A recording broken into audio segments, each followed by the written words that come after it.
Sa bawat sugat ng puso, may isang sinag na naghihintay maghilom.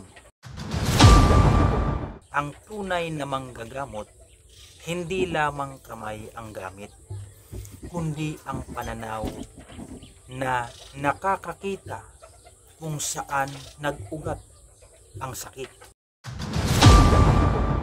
Sapagkat ang katawan ay nahihilom, ngunit ang kaluluwa ay kinakailangan ng pangunawa. Ang Divine Healer ay hindi nagtataas ng sarili. Hindi siya nagpapagaling para purihin. Nagpapagaling siya dahil naririnig niya ang sigaw na hindi maipaliwanag ng bibig. Alamin mo ito. Ang kapangyarihan ay hindi nasa palad, kundi sa puso ng marunong makiramay.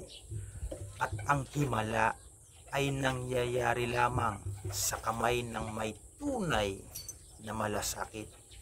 Kaya bago mo tangkaing pahilumin ang iba, hilumin mo muna ang katahimikan ng kalooban mo.